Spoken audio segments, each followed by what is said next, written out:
لا إله إلا الله وحده لا شريك له وأشهد أن محمدا عبده ورسوله۔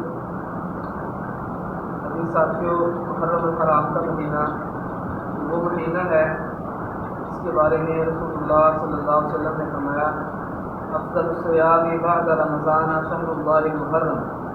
رمضان کے روزوں کے بعد سب سے افضل ترین روزے اللہ کے مہینے محرم کے مہینے کے روزے۔ اللہ تبارک تعالیٰ نے اس مہینے کو اپنا مہینہ کہا ہے۔ اس مہینے کے حوالے سے امت محمدیہ کے اندر بہت زیادہ افراد و تفریق پایا جاتا ہے۔ بہت سے لوگ ایسے ہیں جو ایسے اعمال کرتے نظر آتے ہیں جن کا دین اسلام شریعت آپ علیہ السلام کی تعلیمات سے کوئی تعلق نہیں ہے، اور کچھ لوگ سنت کے مطابق عمل کرتے نظر آتے ہیں مگر ان کی تعداد بہت تھوڑی ہے۔ تو وہ تعلیمات، وہ مسنون اعمال جو رسول اللہ صلی اللہ علیہ وسلم نے کرنے کا حکم دیا، ان میں سے ایک عمل یوم عاشورہ کا روزہ ہے۔ آپ علیہ السلام مکہ سے مدینہ ہجرت کر کے آئے تو آپ نے دیکھا کہ یہودی 10 محرم کا روزہ رکھتے ہیں۔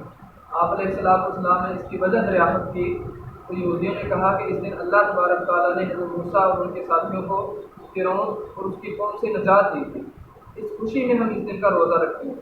تو آپ علیہ السلام نے فرمایا ہم اس خوشی میں تمہاری نسبت موسیٰ علیہ السلام کے زیادہ قریب ہیں اور ہم زیادہ حق رکھتے ہیں کہ ہم اس دن کا روزہ رکھیں۔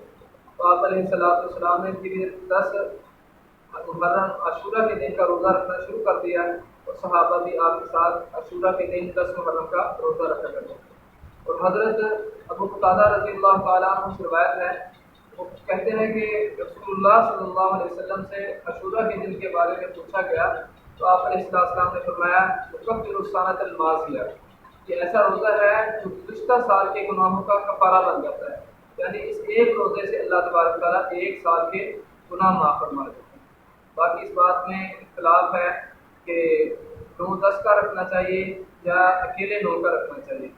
اس کی وجہ یہ حدیث ہے کہ آپ علیہ السلام نے فرمایا ان عشت الی قابل صمت التاسعہ، جب آپ علیہ السلام نے یہودیوں کو بھی 10 کا روزہ رکھتے دیکھا تو آپ نے یہودیوں کی مخالفت کرنا چاہیے اور فرمایا اگر میں آئندہ سال زندہ رہا تو 9 کا روزہ دے رکھوں گا۔ تو مخالفت کے لیے آپ علیہ السلام نے 9 کا روزہ رکھنے کا حکم دیا۔ تو عاشورہ کا معنی ہی 10واں ہے، تو بہتر یہ ہے کہ 10 کا روزہ رکھا جائے اور اس کے ساتھ یہودیوں کی مخالفت میں 9 کا روزہ رکھا جائے، تو اس سے انشاءاللہ العزیز اللہ تبارک تعالیٰ پورے ایک سال کے گناہوں کو معاف فرمائے گا۔ تو باقی محرم کے روزوں کی عام فضیلت ہے، آپ علیہ السلام نے رمضان کے روزوں کے بعد سب سے افضل ترین روزے شہر اللہ کے مہینے محرم کے روزوں کو قرار دیا۔ باقی عمومی فضیلت روزوں کے بارے میں آپ علیہ السلام کے اس میں کئی فرمان ہیں، جس میں ایک حدیث آپ علیہ السلام نے فرمایا الصوم لی وانا اجزی بہ، یہ روزہ میرے لیے ہے، اس کی سزا میں ہی دوں گا، یعنی اللہ تبارک تعالیٰ فرما رہے ہیں کہ اس کا بدلہ میں ہی دے سکتا ہوں اور میں اتنا بدلہ دوں گا کہ اپنے بندوں کو خوش کر دوں گا۔ اور دوسری حدیث میں آپ علیہ السلام نے فرمایا ما من عبد یصوم یوما فی سبیل اللہ الا باعد اللہ بذلک اليوم وجہہ عن النار 70 خریفا، جو بندہ اللہ کے راستے میں ایک روزہ رکھتا ہے اللہ سبحانہ و تعالیٰ اس کے چہرے کو جہنم کی آگ سے 70 سال کی مسافت جتنا دور کر دیتے ہیں۔ تو یہ روزے کے عمومی فضائل ہیں۔ اور ابو ہریرہ رضی اللہ تعالیٰ عنہ سے ایک روایت ہے جس میں آپ علیہ السلام نے اپنے صحابہ سے پوچھا من اصبح منکم اليوم صائما، آج کے دن تم میں سے کون ہے جس نے روزہ رکھا ہو، روزے کی حالت میں دن گزارا ہو؟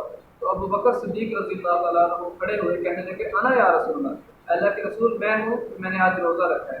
پھر آپ نے پوچھا من عاد منکم اليوم مریضا، تم میں سے کون ہے جس نے آج کے دن مریض کی عیادت کی ہو؟ تو آپ علیہ السلام کے اس فرمان پر ابو بکر صدیق کھڑے ہوئے کہنے لگے انا یا رسول اللہ، اللہ کے رسول میں ہوں۔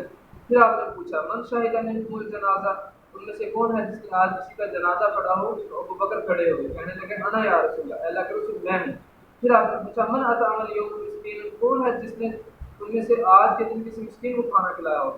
تو بھی ابو بکر صدیق رضی اللہ تعالیٰ عنہ کھڑے ہوئے اور انہوں نے کہا انا یا رسول اللہ، اللہ کے رسول میں وہ ہوں جس نے آج کے دن مسکین کو کھانا کھلایا۔ تو آپ علیہ السلام نے فرمایا مجتمع هذه الخصال فی رجل فی یوم الا دخل الجنہ، کون سا بھی بندہ ایک ہی دن میں جس کے اندر یہ چاروں خصلتیں جمع ہو گئی، اللہ تبارک تعالیٰ اس کو ضرور جنت میں داخل فرمائیں گے۔ تو ان چار خصلتوں میں ایک خصلت روزہ رکھنا ہے۔ تو اللہ تبارک تعالیٰ سے دعا ہے کہ ہمیں محرم کے مہینے کی قدر کرنے کی، اس کی عزت کرنے کی توفیق عطا فرمائے۔